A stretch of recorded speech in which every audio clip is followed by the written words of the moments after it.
Hi, I'm Ann Supa from Cornell Cooperative Extension, and today we're going to share a very fall-like recipe. We are going to make ginger carrot kale. And first off, we are going to wash all our ingredients, wash our kale, wash our carrots, and this recipe calls for leeks.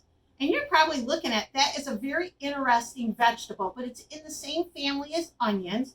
And you would prepare it the same way. You would chop off this and you only eat the white part, so about here, and then you're going to compost the rest of it, and you're going to slice it up fine, and you're going to saute it in some olive oil, which I've already gone ahead and done. The recipe calls for ribboned carrots, and I thought, wow, that's really interesting. How are we going to make these ribboned carrots? So it's really quite easy. We're going to take a veggie peeler, and we're just going to go down, and it makes nice fine ribbons. So it's not going to take a long time to cook because it's thin. And there you go. This would be a great job for an older child to do. And next we are going to cut up our kale. We've already washed it. I've already cut up this, but we're going to just cut it up in nice fine pieces like this. If you have children, you don't want them using the knife quite yet, they're not to that age, you can just take it and have the kids rip the kale. The more often you have kids helping in the kitchen, the better off it will be, because they're learning life skills and they're more likely to eat this lovely dish after you prepare it. So the next thing, it calls for ginger root. And I learned from my coworker Rachel how to peel a ginger root. And it just involves a metal spoon, and you carefully just go and peel off the outside, the coat. It's like the covering, the skin. There, you peeled it off, and now we're going to grate it. You just want to be careful of your fingers if you're letting a child do this, or if you're an adult, and I have to be careful because if I'm talking and not watching what I'm doing, I tend to get my fingers too. So we're going to put the ginger in there. We're going to zest a lemon, which means I washed this lemon, and we're just going to zest it over the top to give it a little lemony flavor. There we go. So we're going to turn on our stove on low.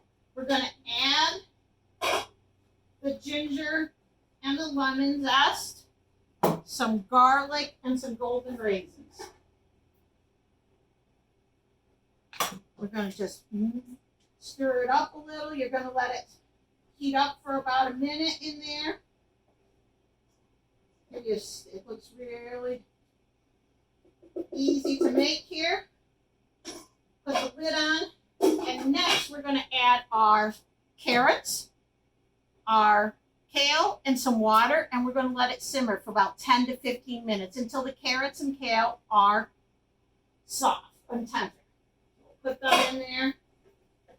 A lot of kale. Say your family doesn't like kale, you can always substitute Swiss chard, spinach, but give the kale a try, because if you haven't had it this way, it might just give you a different flavor, and you're like, wow, I could eat kale that I never thought I could before. We'll put the water over it. You want to put a cover on it so it steams the kale and the carrots, and just kind of watch it, and we're going to let it cook for 10 to 15 minutes. Okay, welcome back. We have finished up our ginger carrot kale ribbons. It was a recipe that we found that Rachel Ray featured on her TV show or in her cookbook.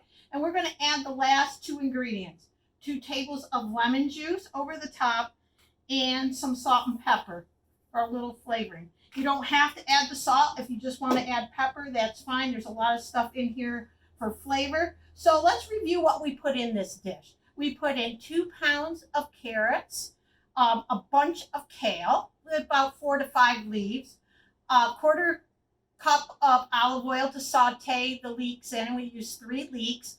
Then we used 1/3 cup of golden raisins, 2 teaspoons of ginger, and then, like we said, over the top, we just did the lemon juice and salt and pepper to taste. So I hope you enjoy this recipe and give it a try soon.